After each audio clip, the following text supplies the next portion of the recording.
Opa! Boa noite, graças a Pai de Jesus para você que está aí nos acompanhando já nesse início de noite, 8 horas e 2 minutos. Seja muito bem-vindo, muito bem-vinda, e graças a Deus a gente vai dar início a esse bate-papo já já com o pastor Fernando Guerra. Então, que nós possamos juntos caminhar e aprender um pouco mais do Evangelho essa noite, uma temática muito especial, que é a temática teologia e vida. Então, se você essa noite que vai estar participando conosco, tiver pergunta, tiver pedido de oração, já vai anotando aí, já vai colocando à disposição, para que a gente possa estar até o fim dessa live respondendo juntamente com o pastor Ramon Torres e também com o pastor Fernando Guerra. Então, sinta-se abraçado por cada um de nós e também participante nessa noite. Passar a palavra para o pastor Ramon Torres, vai dar aqui o seu boa noite e algumas palavras iniciais. Boa noite, então. É muito bom estar com vocês mais uma vez, nos adaptando aos novos tempos. Lembrando que não estamos em nenhum estúdio, estamos numa casa, inclusive aqui na região de Timon, no Maranhão. Temos pessoas de outros estados que estão acompanhando aí quando a gente faz vídeo. Está prestes a chover, pode ser que chova. Se chover, a conexão vai ficar pior. Com chuva, cachorro late. Então, estamos num ambiente não controlado, tá bom? Então já pedimos desculpas. Também já vou aproveitando para perguntar para vocês se vocês estão escutando bem, estão entendendo o que a gente está falando, e qualquer coisa que aconteça no decorrer dessa live aí de barulho, de som, nós estamos num ambiente não muito controlado. Então tá aí, vamos ver se está dando certo. Pastor, olha. Olá, cheguei. Goiano! Fala, meu querido, como é que você tá? Satisfação em poder conversar com você aqui Prazer é mesmo. meu, Ramon. Ramons, né? Eu tô tendo o prazer agora de conversar com dois Ramons. Que tal, hein? Olha só. Estamos mesmo vivendo tempos estranhos, né? Olha só. Pois é. Como é que tá o áudio? Tá chegando bem para vocês? Olha, nós aqui estamos ouvindo muito bem. Você está ouvindo bem a gente? Sim, perfeito. Jóia. Eu estava aqui comentando, não sei se você pegou. Estamos num ambiente não controlado aqui, né? Não é nenhum estúdio, estamos aqui na casa do pastor Laqueden e aqui está prestes a chover. Então, pode ser que a conexão fique ruim aí se a chuva for muito forte. Nós podemos ter algum problema, só avisando aí. E aí, quando chove forte, os cachorros aqui da vizinhança toda enlouquecem. Então, pode ser que tenha uns latidos, viu? Só Beleza. avisando. Eu ouvi dizer que nessa região aí de Teresina e Timon nunca chove. Rapaz, vivemos tempos apocalípticos, porque deve fazer uns 20 dias que está chovendo todo dia. Bênção de Deus. Muito Bom, bem, então, em primeiro lugar, que prazer poder rever você, pastor Ramon, depois de tantos anos, depois de tanto tempo. E é um prazer agora poder conversar com seu xará aí, seu companheiro de ministério. Já tivemos algum contato aí pelo Facebook, pelo WhatsApp. E para mim é uma alegria muito grande estar com vocês. Aqui em Brasília o clima está nublado, mas eu acho que não vai chover. O clima de Brasília, eu te garanto que é pior que o clima daí, porque aqui é totalmente imprevisível. Então, eu estou também falando aqui do meu quarto, né? Aqui atrás vocês estão vendo meu guarda-roupa.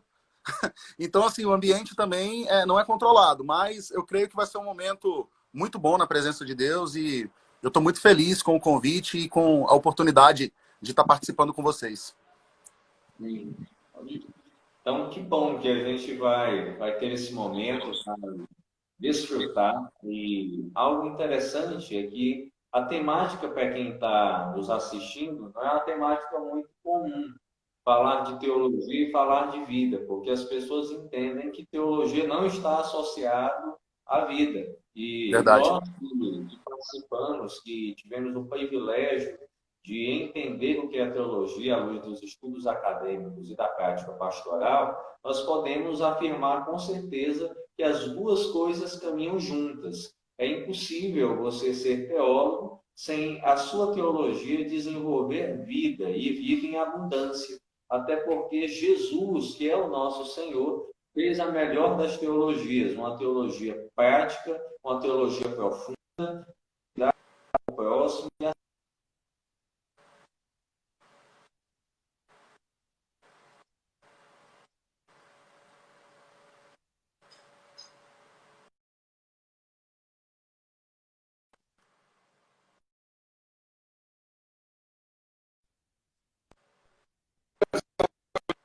Finaliza, porque a gente deu uma travada aqui. Você acompanhou a última fala? Metade dela, sim, da metade para frente, travou. É a conexão, começou a chuva. Eu vou retomar. Será que foi a minha ou a de vocês? Certo. Está conseguindo me ouvir agora? Agora está perfeito. Certo. Eu vou retomar. Então, eu falava que a teologia de Jesus é uma teologia simples e, ao mesmo tempo, profunda. Então, ele não fazia essa separação. Não que ele desse essa nomenclatura, eu faço teologia, mas nós entendemos claramente que havia uma implicação teológica na sua forma de ser, na sua forma de viver, na sua oratória, na sua prática diária.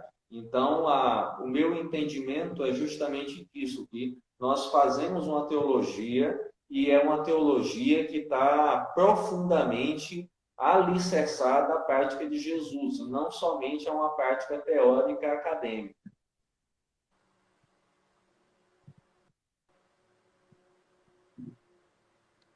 Peguei até a parte do teórico e acadêmico.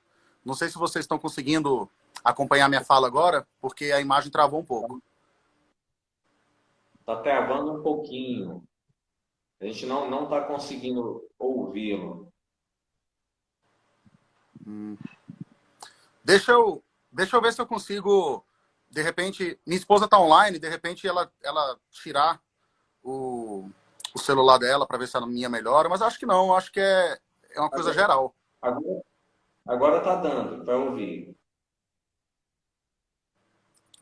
Beleza. Bom, eu gostei muito do tema. Eu creio que o tema da teologia é algo que às vezes assusta muitos crentes, porque os crentes acham que teólogo é apenas aquele que vai para um seminário, estuda 4, 5, 6 anos de teologia no Instituto Bíblico e se forma em teologia, e aí acha que o teólogo é só o formado. Mas eles às vezes perdem de vista o fato de que quando nós nos aproximamos de Deus e nós aplicamos o ensinamento da palavra de Deus nas nossas vidas, nós não estamos apenas fazendo teologia, mas nós estamos vivendo teologia. Porque o conhecimento de Deus, ele pode ser adquirido de maneira sistemática, de maneira acadêmica, ele deve ser estudado a fundo, mas ele também precisa ser ensinado do púlpito, precisa ser ensinado das escolas bíblicas, precisa ser ensinado no conviver dos cristãos. Esse domingo eu estava pregando sobre a conversão do carcereiro lá em Filipos. E um pouquinho antes daquele carcereiro se converter, Paulo e Silas haviam libertado uma moça que havia sido possessa por demônios. E eles foram açoitados, presos, e através do louvor, aquele carcereiro se converteu. Mas se você prestar atenção no capítulo 16, um pouquinho antes, houve uma mulher chamada Lídia, que ela era uma mulher da alta sociedade ali da cidade de Filipos. Ela era vendedora de púrpura e ela se converteu não através do louvor de Paulo e de Silas, mas através da pregação de Paulo. Paulo se juntou a algumas mulheres que estavam ali no seu ambiente de trabalho, começou a compartilhar o evangelho, começou a falar de Deus para elas. Lídia já era uma mulher temente a Deus, mas ela não conhecia o evangelho. E acontece que através daquele teologizar de Paulo, através da explicação que o apóstolo deu para aquelas mulheres, Lídia se converteu juntamente com sua casa. Então, esse compartilhar da palavra, esse explicar a palavra, é fazer teologia. Então, eu creio que nós precisamos ter essa visão mais ampla da teologia e não deixar que a teologia esteja apenas presa ao ambiente acadêmico e que as pessoas tenham acesso à teologia. Exatamente. Eu acho que o grande problema é porque nós mesmos marginalizamos a teologia, os próprios pastores. Porque quando nós acabamos por conversar com o público e na tentativa de fazer simplificações a cada momento, nós acabamos por dizer e colocar para as pessoas que é algo impossível de se alcançar e é impossível de se praticar do ponto de vista daquilo que está sendo explanado. E a gente tem que entender que a cada momento eu faço teologia. Agora, a pergunta é, que tipo de teologia eu faço? Se é teologia boa ou teologia ruim? Então, as pessoas não têm essa compreensão. Acho que a forma mais simples de dizer é a seguinte: se eu abro a Bíblia Sagrada, um determinado texto bíblico, e eu ali pego e faço uma interpretação, esta interpretação ela já é uma teologia, é um ponto de vista meu. Isso, claro, que o texto tem uma realidade prática e tem a sua interpretação. Mas hoje nós temos várias e várias pessoas que fazem a sua interpretação clara disso e acabam por não entender que estão fazendo essa teologia e não fazem essa autoanálise para saber se está certo ou errado. Eu creio também que essa questão da marginalização da teologia acaba sendo um problema para as nossas igrejas, porque eu vejo que nós, pastores, temos o dever de orientar os membros da nossa igreja a buscarem conhecimento na palavra, a examinar as escrituras. E às vezes a gente quer que a fonte do saber teológico da nossa comunidade cristã seja apenas o púlpito. E eu creio que o púlpito tem um papel importantíssimo na formação do rebanho, no crescimento espiritual do rebanho, mas o púlpito é um local onde há ali uma pregação ela não é de via de mão dupla, ela é via única, o pregador está ali transmitindo a palavra e aquelas pessoas estão sendo alimentadas pela palavra. Mas o que elas vão fazer durante a semana? Como é que elas vão trabalhar essa palavra durante a semana? Como é que elas vão aplicar essa palavra na vida delas? É só a aplicação que o pastor fez do púlpito? Então a gente precisa incentivar o nosso rebanho a ser estudioso da Bíblia. Nós estamos passando agora na nossa igreja por uma experiência assim fantástica, porque a nossa EBD sempre foi uma EBD forte. E, para minha surpresa, já é o segundo domingo seguido que nós temos um público de mais de 150 pessoas online na nossa EBD. Praticamente o mesmo público que nós tínhamos presencialmente. Por quê? Por causa da sede que essa nossa comunidade aqui em Brasília tem do estudo da palavra. Eu sou muito... Agora eu vou puxar um pouquinho a sardinha para o meu lado. Eu sou muito orgulhoso de pastorear a Primeira Igreja Batista no Guará justamente por isso, porque é uma igreja bíblica, é uma igreja onde as pessoas realmente amam estudar a Bíblia, amam estudar a palavra. Eu vi que o Mansell, que está morando aí em Teresina, ele entrou online agora. Quando o Mansell foi membro da nossa igreja, ele viu como que a nossa EBD levava a sério o ensino da palavra. Então, fica uma palavra aí para todos os nossos colegas pastores que estão nos assistindo. Não desistam de incentivar os seus membros a estudarem a palavra e fazer teologia estudando a Bíblia. Porque quando você estuda a Bíblia e aplica a Bíblia na sua vida, você está fazendo teologia. Verdade, Fernando. Lembrando aí, o pessoal, estou de cabeça baixa, que é para acompanhar aqui a turma que está entrando. Eu acho que você compartilha do mesmo problema aí da questão de enxergar. Às vezes o celular fica longe e a gente não consegue ler os comentários, então eu estou acompanhando aqui. Estou vendo que entrou o pessoal lá de Curimatá também, Fernando. Tem a turminha Olha aí. Que bênção. Que está online. Dentro disso que você abordou agora, sobre a questão da responsabilidade do púlpito, a gente está vivendo um momento de crise gigantesco. E ao mesmo tempo, você colocou agora como é que fica durante a semana. Nós vivemos uma época hoje, e aí com o avanço, inclusive, da tecnologia, foi-se o tempo que os pastores podiam ficar tranquilos que o rebanho estava se alimentando só com o que vinha da própria igreja. A gente vive uma época agora dos pregadores, né? Quando eu digo agora, não é por causa da crise, porque agora todo mundo virou um pregador de internet, né? Mas antes, inclusive, você encontra todo tipo de pastor de pregação no mundo virtual e não sei se vocês aí enfrentam essa questão, mas nós aqui sabemos, né, que realmente muitas pessoas escutam aí vários pregadores, vários pastores, por mais que a gente tente indicar. Como é que a boa teologia se prova no dia a dia, na sua maneira de ver? Como é que o crente pode estar testando a boa teologia, principalmente nesses tempos de crise? Bom, eu vou pegar um pouquinho da sua fala e vou até confirmar isso que você acabou de falar. As pessoas hoje têm acesso a todo tipo de pregação online.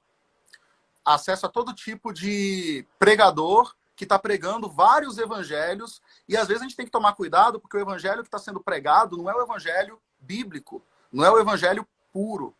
Então, a gente precisa tomar muito cuidado para que a sã doutrina ela seja compreendida pelo nosso rebanho. E uma das coisas que a gente não pode é proibir as pessoas de terem acesso à informação, mas nós podemos também ensiná-las a filtrar a boa informação, né? É aquela história do conhecedor de notas, né?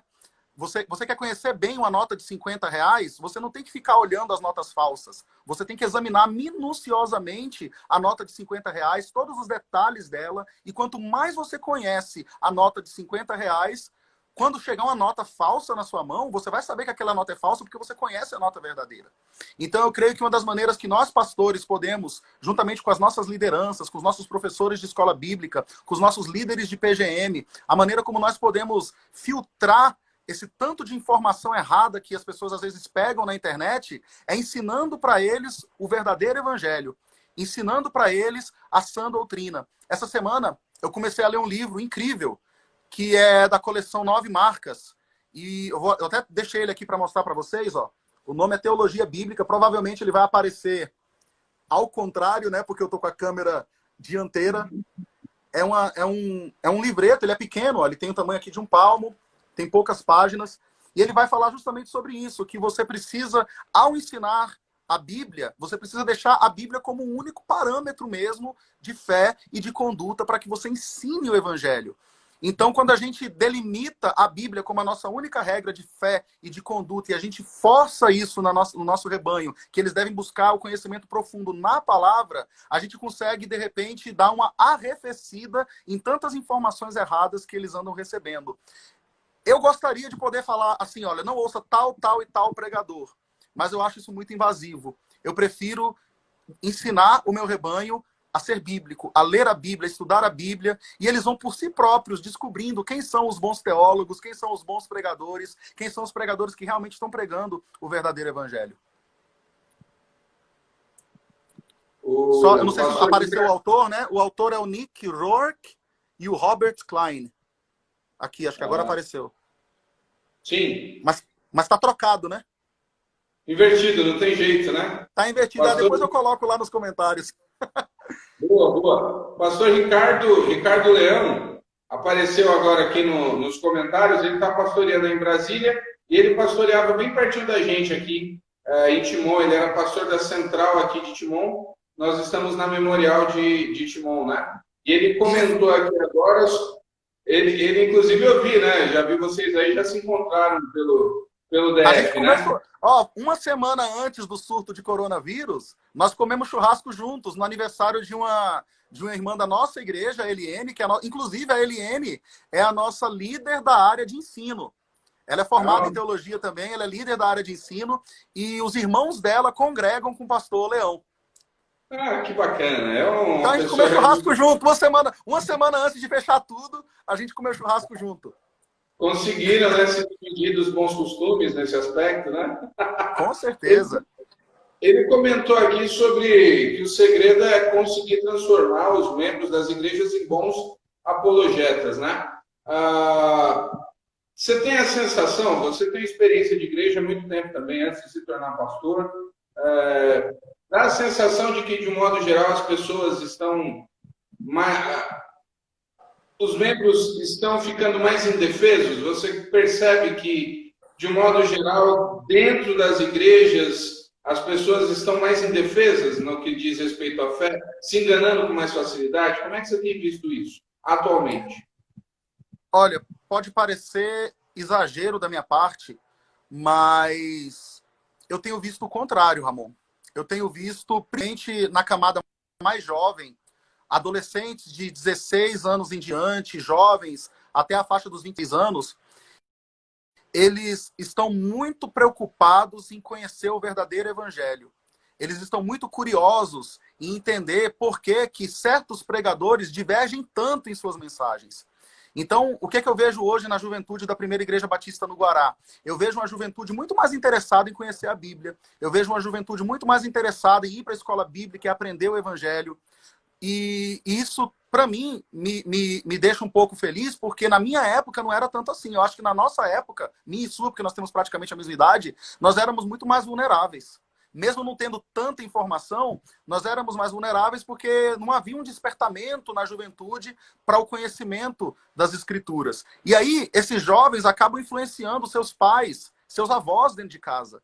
Então, assim, eu sou otimista. Eu acho que se nós, como igreja, formos batermos realmente na tecla de que a gente deve pregar e a gente deve ensinar nas nossas reuniões uma teologia bíblica e botar essa teologia em prática de acordo com os ensinamentos das Escrituras, a gente consegue, a palavra é justamente essa, a gente consegue achatar a curva, não a curva do vírus, mas a curva do falso evangelho. Muito bom. Andrei. É importante a gente ver isso e, como você bem colocou, a maioria das pessoas vão colocar a perspectiva de pessimismo em relação a essa questão do ensino. Por um lado, você está apresentando um lado de otimismo, e a perspectiva real é essa mesmo. A gente tem que ter um otimismo, tem que centralizar a pregação bíblica a partir não só do culto, mas da escola bíblica dominical, dos pequenos grupos multiplicadores, dos cultos que a gente denomina como de oração e doutrina, ou dos simpósios mais variados. E você atingir a juventude, atingir os adultos, automaticamente você atinge adultos, você atinge a melhor idade, e você faz com que a comunidade caminhe nisso. Porque tem um lado, se eu só apresento a falha dos falsos pregadores, mas não apresento e não dou embasamento suficiente para a minha comunidade crescer, de nada adianta. É aquela coisa, eu apresento problema, mas não apresento solução, não apresento alternativa. Então, a nossa experiência aqui é uma experiência muito interessante. Quem mora no Maranhão sabe que o Maranhão tem uma característica em termos de religiosidade, não só católica, mas principalmente pentecostal e neopentecostal. E essa característica ela é muito clara dentro do contexto até batista. Então, as pessoas herdaram essa tradição pentecostal e entender que existe o pentecostalismo clássico que tem o seu lado saudável e existe o pentecostalismo também, digamos, mais novo, que não é tão saudável assim. Como também o tradicionalismo dentro do meio batista. Existem igrejas saudáveis e existem igrejas ali extremadas. Mas dentro dessa perspectiva, a gente tem que ir se adaptando e vendo que nessa mistura de tradições, a Bíblia é quem vai realmente influenciar. É a leitura, é a prática da Escritura, é esse debate saudável em casa que vai levar essas pessoas naturalmente a ouvir, a assistir.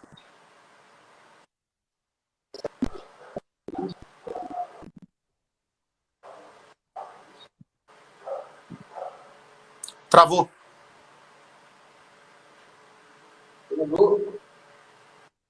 Travou. Voltou. Mas eu peguei praticamente a fala toda do pastor Ramon e eu acho que a gente realmente está concordando nesse aspecto da importância de enfatizarmos o que é correto.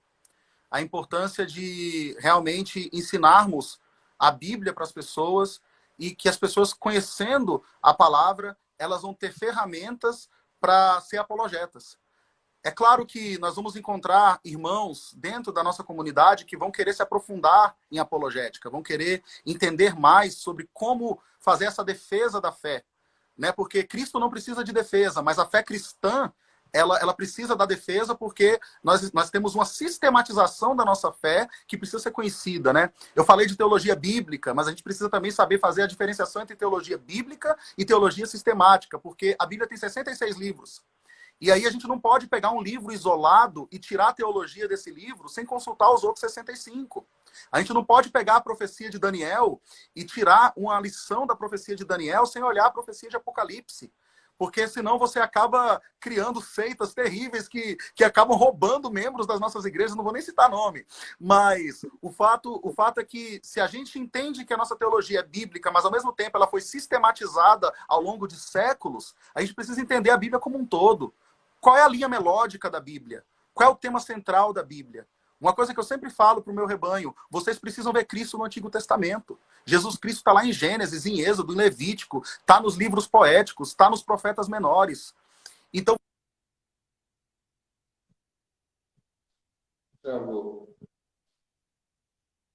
Isso. Alguém acabou de me ligar e eu tive que recusar, não sei se interferiu. Mas quando você consegue ver Cristo no Antigo Testamento, você entende que Cristo é o personagem principal de toda a Bíblia. Então você não começa a criar teologias diferentes e interpretações totalmente mirabolantes do que está escrito no Antigo Testamento, porque você sabe que aquele livro está apontando para Cristo. Então, uma maneira da gente também combater isso é ensinar que a teologia, além de bíblica, ela é sistemática, e a sistematização dessa teologia, ela parte do pressuposto de que a Bíblia é um todo, ela é completa e ela toda aponta para Cristo. Então, é um trabalho árduo, é um trabalho que a gente deve fazer em conjunto com a nossa equipe pastoral, com a nossa equipe de ensino, e a comunidade, ela precisa ter isso como carro forte. Por quê? A nossa igreja aqui em Brasília é uma igreja contemporânea. É engraçado, você falou sobre pentecostalismo e tradicionalismo. E quando o pentecostal chega para a primeira igreja batista no Guará, acho que a mesma coisa acontece aí na Central, ele acha que a nossa igreja é muito tradicional. Mas quando um batistão bem tradicional chega na nossa igreja, ele acha que a nossa igreja é meio renovada. Então, igrejas contemporâneas têm essa característica, porque as pessoas não sabem diferenciar a liturgia e a contemporaneidade do culto do ensino teológico. A nossa igreja precisa ser bíblica, ela precisa ser teologicamente sã e bem doutrinada. Agora, a questão mesmo de como ela se comporta, como o culto é alegre, como as pessoas se expressam no culto, isso aí já é uma característica da comunidade. E são coisas separadas, mas que podem andar juntas. Então, eu creio, hoje, que a gente precisa realmente enfatizar a sã doutrina, enfatizar o estudo da palavra e estar abertos para sermos uma igreja mais contemporânea, mais cultural. Porque a teologia ela não é apenas bíblica e sistemática. A teologia ela também é cultural. A gente precisa adaptar o nosso ensino à cultura vigente. Então, a igreja que está vivendo no século passado, 2 séculos atrás, ela não alcança a juventude, ela não alcança as pessoas de fora. Mas a teologia ela é imutável. Aquilo que a palavra de Deus nos ensina não muda nunca. Então, isso a gente não abre mão. Então, para mim, a palavra da vez, quando a gente está falando de teologia e vida, é o equilíbrio entre o ensino doutrinário da palavra e o viver aquilo que a palavra está ensinando, adaptando-se à cultura sem negociar aquilo que é essencial. O que você me falou aí me lembrou, né? Quando você falou do Antigo Testamento, me lembrou Don Moen, uma música do Deus Conosco, que fala exatamente isso, né? A letra que ele vai achando ali, Cristo em todos os livros da Bíblia. Tá lembrado dessa? Lembro. Essa cantata é maravilhosa. E ela já foi traduzida para o português. A Igreja Batista Central aqui de Taguatinga, onde o pastor Matheus Guerra é pastor agora, eles já cantaram essa cantata. Ela é maravilhosa. É Deus Conosco, não é essa? Sim, Deus Conosco. Muito boa. Muito boa. Já foi cantada bastante aí com relação... justamente pelo que você colocou, a importância da boa teologia, da teologia bíblica, da teologia sistemática. Imagino que você viu aí também, tem muita gente desesperada para achar um versículo ou um texto que explique o que a gente está vivendo aqui, e aí pegam profecias, distorcem, né? Começam a dizer, está vendo desse jeito, e algumas pessoas ficam meio perdidas. Como é que você tem vivido esses dias? Como é que está o seu coração com relação a esses dias que nós estamos vendo, e como é que você tem lidado, né? Direcionado o teu rebanho, a tua congregação nessa época tão Acho que maluco é uma das melhores definições para os dias que a gente está vivendo, essa crise toda. Como é que estão as coisas por aí? Pastor Ramon, são dias maus, são dias de muito medo, dias de muito pânico. Alguns irmãos da nossa igreja, no início, ficaram extremamente apavorados. Tem alguns irmãos da nossa igreja que não estão saindo de casa nem para fazer compras, estão pedindo para parentes fazerem compras e deixar a compra na porta de casa.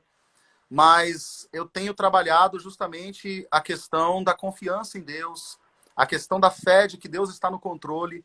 Mesmo passando por essa epidemia, eu creio que Deus é soberano, que Ele está no controle, que Ele há de nos guardar. E, assim, o nosso Brasil é um país extremamente forte em termos de profissionais da área de saúde, em termos de pesquisas, em termos de alcance das comunidades. A gente ainda não chegou no pico desse vírus, mas eu estou otimista e eu creio que nós vamos passar por essa crise melhor do que a Itália passou, melhor do que a Espanha está passando. A gente não pode ser disseminadores do medo e do pânico. Nós, como crentes em Jesus Cristo, nós precisamos ser disseminadores da paz. Não é tão comum crentes de outras denominações cumprimentarem um ao outro com a paz do Senhor. O Batista não. O Batista gosta de dizer bom dia, boa noite, graça e paz. Graça e paz. Mas quando você diz graça e paz, não é apenas um cumprimento. Você está realmente desejando paz. E nós precisamos ser agentes de paz. E quando eu falo paz, paz não é apenas a ausência de guerra. A ausência de guerra bélica com armas. Não. É paz de alma, é paz de coração, é paz de espírito, é conforto. Então nós precisamos crer que a palavra de Deus nos traz paz. Quando a gente lê lá no Salmo 23, ainda que eu ande pelo vale da sombra da morte, não temerei mal algum, porque tu estás comigo. A gente pode parafrasear o versículo, ainda que eu passe por este surto de coronavírus, eu não temerei mal algum, porque o Senhor está comigo. Porque a gente tem que entender que essa companhia constante do Deus conosco, ela é verdadeira. Deus está conosco. Então, como igreja, nós precisamos começar a ensinar o nosso rebanho a confiar mais em Deus. O que os discípulos estavam fazendo pouco depois da crucificação, antes de Jesus Cristo ressuscitar? Eles estavam reclusos, eles estavam amedrontados. Jesus, então, apareceu no quarto onde eles estavam, e qual foi a palavra de Jesus para eles? Paz seja convosco. Então, é função nossa, como igreja, estarmos levando essa paz uns para os outros. Esses irmãos da nossa igreja, da igreja de vocês, os irmãos que estão nos assistindo, que por acaso estejam desesperados, a minha palavra é: confiem, acalmem-se, se cuidem, lavem as mãos, evitem ficar passando contágio, mas não fiquem desesperados, porque Deus está no controle. Então, eu sou otimista, eu realmente creio que nós vamos sair dessa crise, e eu tenho dito para a minha comunidade, nós vamos sair mais fortes. Nós vamos sair mais fortes dessa crise do que quando nós entramos. Benção. Me empolguei, acabei pregando aqui, era um bate-papo e eu peguei. Esse negócio de pastor com a palavra é terrível. É muito bom a gente compreender e ver, pastor, o seu lado na sua comunidade, mas o púlpito virtual, esse proclamar da paz, esse proclamar da confiança. E a boa teologia, a teologia que parte do princípio da vida, nos leva justamente a isso, a trazer paz, a formar o coração das pessoas e demonstrar para elas justamente isso. E nós conseguimos, enquanto servos do Senhor, ministros do Evangelho, compartilhar essa paz, uma paz espiritual, uma vida dos filhos, a gente está cumprindo a nossa missão. E em tempo justamente da luta, cabe a cada um fazer isso. Conseguiu? Eu vou tentar ir aqui para outro cômodo para ver se o meu sinal melhora. Eu tô me sentindo na época da internet de escada. Eu Viu? Eu tô mudando de cômodo aqui para ver se o sinal melhora. Ok. Olha só. Esses barulhos de fato parecem a época que a internet estava. A nova geração nem sabe o que é internet de escada. Olha só que loucura. Eu vivi o tempo da internet de escada. Não sei se o pastor Ramon Laqueden viveu. Qual é a sua idade, pastor? Quantos anos você tem? Diga para as pessoas, admita. Eu sou velho, tá? Uhum. Quantos anos você tem? Fala. Sou veterano. Diga aí, pastor. Eu acho que você tem 35. Oh, que beleza. Ele está acabado. Estou acabado, pastor. É isso aí. Ele tem 30. Eu tenho 28. 30? Acho que tá cortando. Ah, deve ser a barba. A barba te deixou um pouco mais maduro. Tá velho mesmo. Tô travando bastante. Eu vim pro quarto dos meus filhos para ver se o sinal melhorava.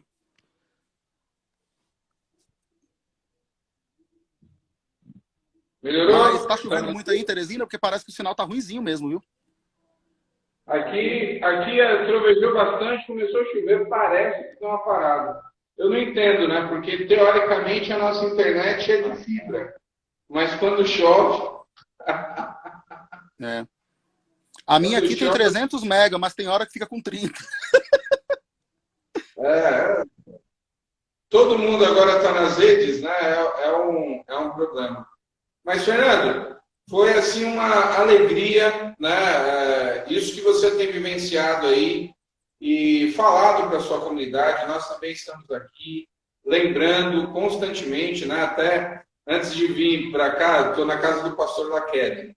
Aí minha filha virou e falou assim, mas pai, vai fazer outro vídeo, outra live. Aí a gente fez agora no domingo, né? Que foi o culto, hoje é terça. Falei assim, sim, filha, a gente tem que aproveitar todas as oportunidades para falar com as pessoas, já que não estamos nos reunindo, mas nessa mensagem mesmo. Eu acho que, pelo menos quando a gente fala, não é nem só a nossa geração, a geração dos nossos pais. Muita gente está colocando esse momento que nós estamos vivendo como o momento mais crítico desde a Segunda Guerra. Alguns colocam até anteriormente. Então, nós estamos numa época onde estamos literalmente vivendo pela fé no Senhor. É verdade. A gente olha a grande realidade, independente agora, né, dos lados, é que a gente olha e vê que, de um modo geral, os governos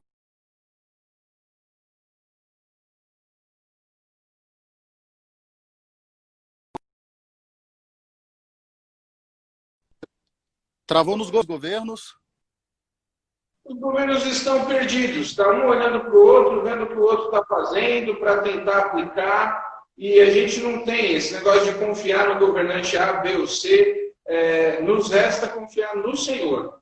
A nossa esperança, de fato, vem do Senhor. E é isso que a gente está aqui também falando, né? Na nossa comunidade, aproveitando esse vídeo a gente vai deixar nas nossas redes, depois o pastor Laqueden salva, porque o objetivo é esse que você colocou, né? É propagar a paz, né? Que a paz do Senhor, de fato, seja real nos corações de todos nós, tanto aí em Brasília, aqui, Timon, Teresina, eu olhei aqui por cima, tem gente de Curimatá, né? Tem gente aí, a minha família também de São Paulo, Santa Catarina, eles acompanham.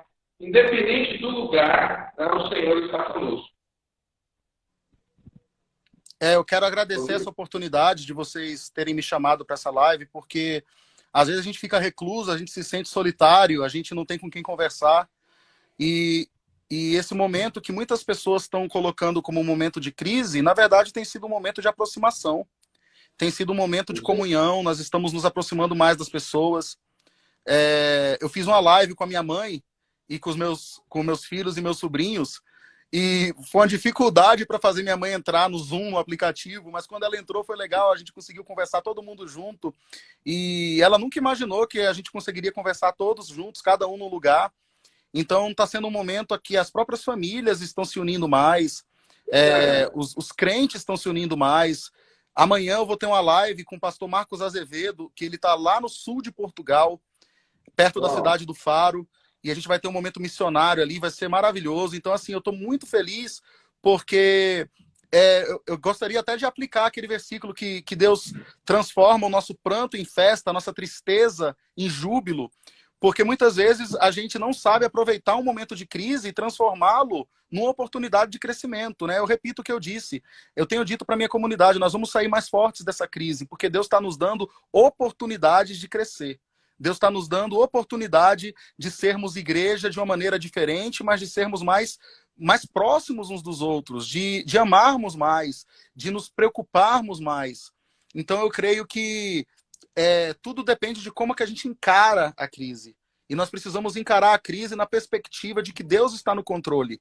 Encarar a crise na perspectiva de que Deus permitiu que isso acontecesse, né? A nossa ministra de música, a Priscila, ela fez uma oração domingo passado: Deus, enfraquece esse vírus. E Deus é capaz não só de enfraquecer, Deus é capaz de exterminar esse vírus. Mas no momento certo ele vai agir, e no momento certo essa crise vai acabar, e cada um de nós precisa sair dela mais forte.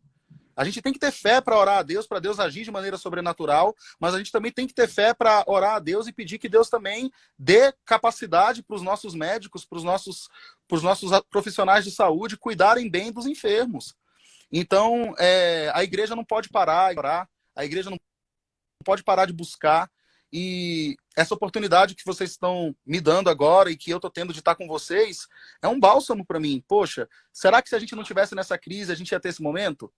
Então eu vejo isso como bênção de Deus. Não que o surto seja bênção, mas a gente pode aproveitar o surto, a gente pode aproveitar a crise para sermos abençoados e para abençoarmos uns aos outros. Legal. Nós estamos... Está ouvindo aí? Está ouvindo? Travou? Voltou? Agora sim. Então, tenho lembrado... A minha fala travou também? Não, pelo menos nós ouvimos aqui, acho que o pessoal também. Eu lembrei de um dos temas de missões recentes, que é o Leve Esperança, né? Que a gente cantou muito aqui na igreja, imagino que vocês cantaram.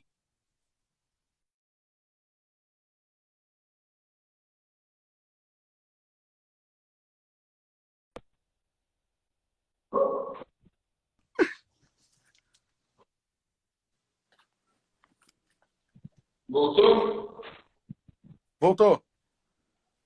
Muito bem. Né? Que nós possamos continuar, como diz o cântico, juntando os dois.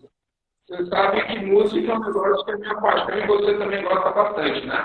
Então... Sim, a gente fez... Ramon, a gente fez uma live na nossa juventude sábado passado e a gente cantou Até Que Ele Venha, que também foi tema de missões. E tem aquela frase: Cristo é a esperança que ao mundo vou levar. E o Marcinho, que é membro da nossa igreja, tocou banjo, cara. Dá uma olhada no que a gente fez com aquela música. Vê a live que a gente fez no sofá. Eu vou ver se eu te mando o link para você dar uma olhada. Show de bola. Eu ia juntar isso, né? Leve a esperança até que ele venha. São duas músicas lindas. O Senhor continua nos dando oportunidades. Domingo eu preguei e eu sempre... É sempre impactante para mim estar ali na frente vendo a igreja vazia. Eu sempre tenho uma sensação, eu fico ali consternado, né? Mas apesar de tudo, continuamos com essa missão, Deus continua nos dando oportunidades. Então eu tenho com os amigos não crentes, dos grupos aí com amigos não crentes, a gente vê o pessoal bem aflito, angustiado, ansioso, e é a oportunidade de levar esperança para esse povo também. Isso. Na transmissão que a gente fez domingo passado, eu reconheci duas tias minhas que não frequentam igreja evangélica e algumas primas acompanhando a nossa transmissão, e isso é maravilhoso, porque a gente sabe que a mensagem do evangelho está alcançando pessoas que talvez a gente não alcançaria com um convite. Venha para a igreja, venha ouvir a palavra. Mas lá no conforto da casa deles, eles tiveram a oportunidade de ouvir a palavra. Então, a gente precisa realmente transformar esse momento em bênção. Isso é fazer teologia. É isso aí. Pastor Kevin? Amém. Pastor Fernando, foi um prazer, um privilégio enorme bater esse papo com você. Tenho certeza que teremos mais oportunidades. Se Deus quiser, o pastor Fernando estará conosco no Multiplique Jovem, ali no final de agosto. Em nome de Jesus, a gente está muito ansioso por essa oportunidade de ouvi-lo aqui, vir aqui a Timon, nessa terra aqui. Vai ser bom demais. O pastor aqui vai pagar para você um churrasco daqueles, ó, com certeza. Uau! Vai ser churrasco... Uma pergunta. Vai ser churrasco piauiense ou churrasco maranhense? Rapaz, é uma pergunta boa. Aqui nós estamos nos dois extremos. Tem comida boa aqui e ali no Piauí, né? A gente vê aí direitinho, fome você não vai passar. Eu sei que se eu atravessar a ponte, eu tô no Piauí. Se eu voltar, eu tô no Maranhão. Então, outra curiosidade, para quem não me conhece, o meu pai, ele é falecido, mas ele era de Curimatá, interior do Piauí, extremo sul, mesma cidade da família do pastor Ramon. E a minha mãe, dona Carmen Lúcia, ela é teresinense. Minha mãe é teresina. Sim. Mas então, esse sangue que corre aqui, ó, é 100% piauiense. Eu conheci o pastor Fernando ali no meio dos anos 90, ali em Curimatá. Então, amizade de longo tempo, né? Verdade. Longo tempo. A gente tocando violão, cantando... Por amor, teu amor modificou o meu viver. Lembra? Banda Raízes, volta logo. Volta logo também, as duas. Tem história aqui, né? Então vai ser muito bom ter você aqui, viu, Fernando? Realmente é uma oportunidade que Deus nos dá. Um abração aí na família, na igreja. O Manso, eu vi que ele está aqui tocando com a gente. Né? A gente faz uns eventos aqui, ele vem e toca. E calma aí, está levando esperança aqui. E aí também no chamado DF. Uhum. O Mansell foi muito bênção na nossa vida o tempo que ele passou aqui na nossa igreja, viu? Deixou muita saudade, mas eu sei que ele está sendo bênção aí no Piauí também. Pois é, longa história. Eu já tentei trazer esse homem aqui para o Maranhão, mas os laços piauienses estão mais fortes. Estão mais fortes, né? Tá certo. Meus queridos, fiquem com Deus. Que prazer estar com vocês, viu? Obrigado pela oportunidade, pelo convite. Que Deus abençoe vocês aí da Memorial de Timon. E fica um grande abraço da primeira Igreja Batista no Guará para a Igreja Batista Memorial de Timon. Amém. Dê um abraço nosso aí também dos Ramons. Daniel Moreto entrou aí agora, um rapazinho que passou pela nossa igreja, está em outra igreja agora, mas é um musicista de mão cheia. A gente estava falando do Mansell aqui, eu não sei se ele lembra do Mansell, cara, mas o Mansell de alguma maneira deve ter inspirado o Daniel, viu? Toca muito. A Verônica também entrou aqui. A Verônica mora no Guará. Guará não, gente, estou invertendo. É Taguatinga, né? Matheus que tem Taguatinga. É pertinho. Aqui em Brasília tudo é perto. Mais ou menos. Diz que o Gama sempre é longe. O Gama é sempre longe. mas é perto também. Tem membros da nossa igreja que moram no Gama e congregam no Guará, ó. Vai entender. Muito bem, muito bem. O pastor Laquete ficou agora sem conseguir interagir. Vamos falar alguma coisa? Deus te abençoe, pastor. Uma bênção. A gente tomou seu lugar. Perdão, Laquete. Não, fique tranquilo. Bênção demais, pastor. Que Deus te abençoe, que o Senhor possa continuar a abençoar teu ministério aí na PIB do Guará. E quem sabe, um dia eu e o pastor Ramon não passamos por aí no DF e a gente celebra juntamente com vocês aí, e você também possa estar aqui conosco, como já marcado, mas vá mais vezes conosco, tá bom? Amém. Grande abraço, Deus te abençoe, boa noite a toda a família do Guará. Aqui, ó, boa noite. Fique com Deus. Valeu, meu querido, um abraço para todo mundo que está acompanhando aí, até a próxima, Deus abençoe. Valeu. Os meus irmãos do Gama vão me bater aqui depois dessa. Tchau, tchau. Tchau, tchau.